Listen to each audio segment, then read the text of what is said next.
Bueno, estamos de regreso y seguimos conversando con nuestro amigo, el doctor Emilio Salazar, un tema muy importante. Estamos tocando temas que hay que conocer, hay que saber, y para nosotros mismos o para nuestra familia, la verdad que debemos de estar constantemente pendientes de toda nuestra familia, y de igual manera pues saber qué son los síntomas que se tienen para cada una de estas enfermedades. Hemos hablado cómo detectar el cáncer de colon, también hemos hablado de salud renal y también el problema que ocasiona el excesivo consumo de sal. Pero también vemos que en estas enfermedades también influyen otros tipos de factores, como son otras enfermedades como la diabetes, presión arterial, y pues vamos a darle seguimiento a nuestra conversación con el doctor Emilio Salazar. Así que, doctor, yo creo que hay varias preguntas que me han hecho llegar para que se las consulte, pero iniciemos con el tema de la diabetes y la presión arterial, que son los principales factores para problemas renales. La diabetes, la hipertensión y la obesidad constituyen el síndrome metabólico. ¿Cómo daña la diabetes el riñón? Bueno, ¿cómo daña la diabetes todos los órganos? La glucosa, cuando anda libre en altas cantidades en el cuerpo, tiene una reacción bioquímica que se une irreversiblemente a las proteínas. Es decir, una vez la glucosa se une a una proteína, le cambia su forma, le cambia su función y por tanto destruye en el tiempo este órgano. A esa reacción le llamamos glicosilación no enzimática de las proteínas, y básicamente que el exceso de glucosa se va a fijar a las proteínas del riñón y viene con los años a terminar en una nefropatía diabética. Entonces, el control de los niveles de azúcar, el control de su diabetes es bien importante para prevenir un daño renal a largo plazo. Y no solo renal, porque la glucosa alta se le une en todas sus estructuras, se une en la retina, que es la parte del ojo que se encarga de la visión, y entonces los pacientes con diabetes mellitus en el tiempo llegan a perder su visión, se unen todos sus nervios periféricos y ahí viene la neuropatía diabética, etc. Por eso el control de un diabético es muy importante. Ahora bien, la presión arterial elevada. Cuando la sangre circula, la presión arterial es como un sistema hidráulico, como la cisterna de su casa o como el sistema de agua que lleva el agua potable a nuestras casas. Si la presión anda alta del sistema hidráulico, pues se dañan las tuberías, se dañan las válvulas, los chorros. Igual sucede con nuestro riñón. La sangre entra a través de la arteria al riñón para llevarle la sangre para que el riñón pueda filtrarla, pueda limpiarla. Pero si esta sangre llega a altas presiones, pues hace un daño mecánico en las estructuras del riñón, y a los años pues un paciente hipertenso, aparte de ser hipertenso, va a terminar con una insuficiencia renal. La hipertensión arterial y la diabetes mellitus son las dos enfermedades que mal controladas están más relacionadas con una insuficiencia renal crónica. Doctor, para una persona con problemas ya renales, prohibido azúcar, prohibido sal. El azúcar por el tema de la diabetes, por la sal por el tema de presión arterial, no sé, es un conjunto de... El paciente con insuficiencia renal requiere muchos cuidados. Es decir, nosotros podemos evaluar a un paciente que está en insuficiencia renal cuando su creatinina sube arriba de 1.5 miligramos decilitro y se mantiene así en el tiempo. Ya cuando detectamos que hay una nefropatía, pasan muchos años desde que usted tiene una insuficiencia renal, es decir, anda con creatinina de 2 y no requiere diálisis, hasta que llega a una etapa terminal en la que definitivamente hay que dializarlo, trasplante renal, etc.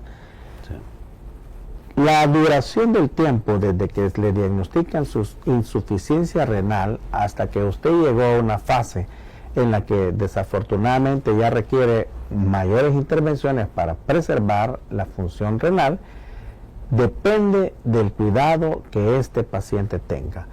No debe de ingerir alimentos que aumenten las toxinas y que dañen el riñón, por ejemplo. Sí. Es decir, las carnes rojas que liberan mucho amonio, por supuesto todos estos químicos, alimentos ultraprocesados que llevan productos químicos, están contraindicados y debe seguir una dieta muy estricta de protección para el paciente renal. Y ni se diga mencionar de nuevo, pues, no automedicarse, no utilizar antibióticos. Afortunadamente en el país no puede la gente comprar libremente antibióticos, sí, a menos que un médico se los prescriba, pero sí tiene que tener un estricto control de su dieta, de no ingerir alimentos que sean perjudiciales para el riñón, como las bebidas carbonatadas, como los productos químicos, algunos aderezos, algunas salsas que llevan mucho condimento, que están totalmente contraindicadas en los pacientes con insuficiencia renal. Ok, tengo varias preguntitas que me han hecho llegar. Doctor, el consumo de energizante, hablábamos hace un momento que por un lado lleva azúcar y por otro lado también lleva sales, glucosa, sí, y sal. Los energizantes están altamente contraindicados en los pacientes con insuficiencia renal y por supuesto en todas las personas.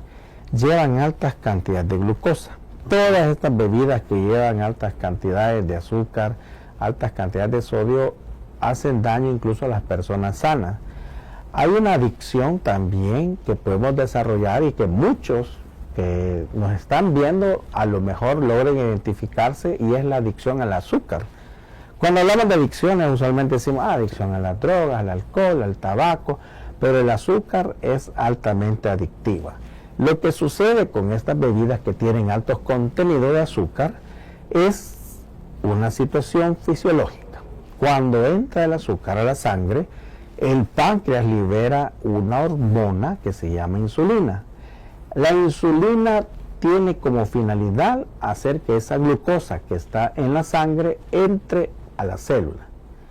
Pero esto es como cuando un niño lo regaña. A medida que usted lo regaña más y más y más, el niño no hace caso. Entonces con el cuerpo sucede lo mismo. Mientras más azúcar le mete, el páncreas produce más insulina, y mientras más insulina produce, los receptores dejan de hacerle caso a la insulina. Y eso se llama resistencia a la insulina. Es decir, tiene glucosa alta y aunque produzca insulina, si antes, por decirle algo, un número ficticio, si antes con 20 unidades de insulina lograba controlar su glucosa, estaba hablando de personas sanas, no diabéticos, sino que personas sanas, con 20 unidades lograba meter toda la glucosa a las células, pero como tiene un montón, llega el tiempo que está produciendo 100 unidades de insulina y no logra meter. El paciente todavía no es diabético, pero va cabalgando hacia una diabetes mellitus. Y por eso es importante a la población y a los colegas médicos recordarles que no solo debemos de medir la glucosa, sino que también debemos medir los niveles de insulina. Porque una persona puede tener una glucosa en ayunas normal, pero a expensas de una alta cantidad de insulina.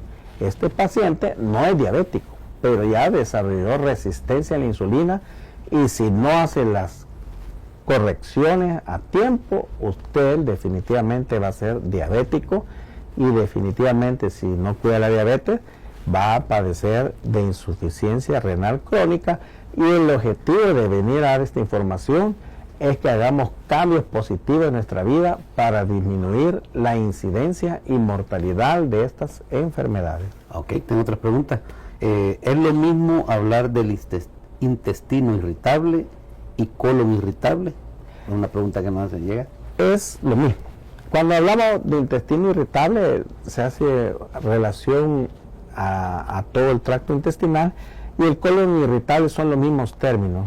También le llamamos colitis inflamatoria inespecífica o simplemente colitis. Es una situación en la que el colon reacciona como intolerancia a ciertos alimentos, a ciertas dietas, pacientes que si comen curtidos, si comen mucho condimento, muchas salsas, chiles, el colon se irrita, se distiende, produce gases y eventualmente pues les produce dolor de fuerte intensidad. El limón también ocasiona. En algunos casos. Okay. Sí. Bueno, otra pregunta. ¿El cáncer de colon es hereditario? Sí, Pregunta hay Ángel un García. factor ligado a la herencia en el cáncer de colon, pero los factores hereditarios funcionan así. Usted tiene un gen que heredó de su papá.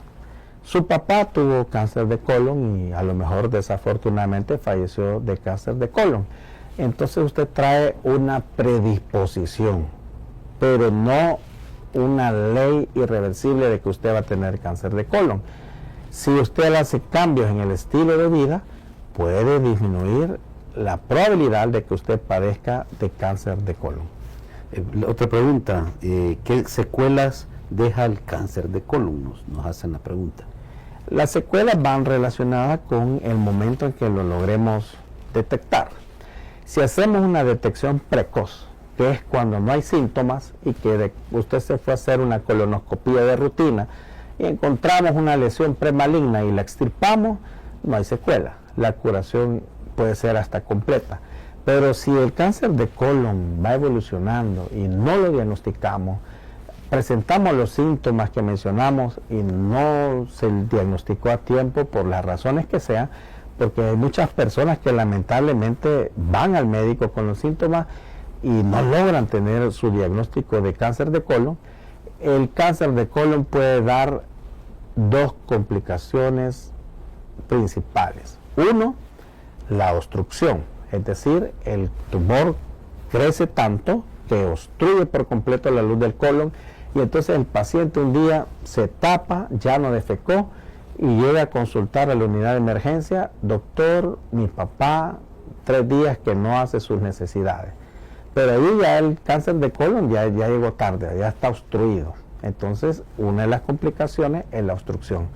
La otra complicación es que este tumor crezca y algunos tumores dependen de las arterias del colon, están muy vascularizados y se rompen y sangran. Pueden tener una complicación como hemorragia digestiva. Ya no llegan con sangre en las heces, sino que hemorragia, van a hacer su necesidad y sale litros de sangre. Y la tercera complicación es la perforación, es decir, el tumor creció, avanzó hasta las paredes más externas del colon y creció tanto y se rompió. Y el contenido del colon, todas las heces, salen a la cavidad abdominal y el paciente llega a la unidad de emergencia porque, doctor, fíjese que desde ayer le empezó un dolor de fuerte intensidad en el abdomen y al hacer los estudios pues encontramos que ha habido una perforación del colon. Okay. ¿Hay alguna relación del padecer de estrés que pueda ocasionar problemas de colon también? Pregunta Hay un amigo. muchas enfermedades relacionadas con el estrés y el colon. Es decir, mente y cuerpo es una sola cosa. Y cuando las personas están estresadas, liberan mediadores químicos, neurotransmisores, que al final vienen a afectar el peristaltismo y los pacientes padecen de episodios de colitis, de episodios de estreñimiento. Ambas cosas van relacionadas. Por eso, para la prevención del cáncer de colon también está indicado la dieta y el ejercicio saludable, ya que a través del ejercicio también liberamos estrés y eso se traduce en salud a nivel de todos los órganos. Sí. Bueno, el tiempo se nos está yendo, doctor. Cada vez que conversamos con usted lo sentimos cortito porque en realidad son cosas muy interesantes, pero algunos consejos que podamos darles a nuestros amigos televidentes antes de terminar el programa sería muy importante. Bueno, todas las recomendaciones para que usted disminuya no solo la incidencia de cáncer de colon, no solo el problema de insuficiencia renal y de muchas otras enfermedades, las puedo resumir en un estilo de vida saludable. Dieta balanceada, no consuma alimentos ultraprocesados, adecuado ejercicio regular, adecuado sueño, hay que dormir por lo menos 8 horas, que ese sueño sea reparador, y la detección precoz de todos sus síntomas y sus enfermedades. Bueno, la verdad que es muy interesante, le agradecemos mucho, doctor. ¿Y cómo podemos ubicar al doctor Emilio Salazar? Muy importante para que nuestros amigos televidentes también puedan hacer alguna consulta o algo. Y también recordarles que estamos a través de Facebook Live y al final del programa ustedes nos pueden hacer ahí sus consultas y con el mayor de los gustos, pues nosotros vamos a hacerle las respuestas que estén a nuestro alcance, y también le pedimos a nuestro invitado este día, el doctor Emilio Salazar, que le den, que les pueda dar la respuesta. Así que, ¿cómo ubicar al doctor Emilio Salazar? Bueno, a todos mis amigos, les esperamos en el Centro Médico Las Peñas, en la Colonia Escalón, en El Salvador. El número de contacto es el 7848-0041. Puede hacer a este número su cita. Y también les invito a que busquen mi red social en Facebook y TikTok como Dr. Emilio Salazar. Y quiero encontrar allí consejos prácticos para preservar su salud, y también, por supuesto, puede dejarnos sus preguntas para responderlas con el mayor de los gustos. Bueno, muchísimas gracias, de verdad le agradecemos mucho, doctor. Juan Carlos, privilegio. Gracias. Y decirle que aquí tiene las puertas abiertas siempre en este programa. A todos ustedes, amigos televidentes, muy agradecidos por permanecer en sintonía de Canal 67, y recordarles que estamos en los cables a nivel nacional, cables Claro y Tigo, y también pueden darle en la campanita ahí para que le caigan las notificaciones en nuestro canal de YouTube, Juan Carlos Mendoza TV. Muchísimas gracias y bendiciones para todos.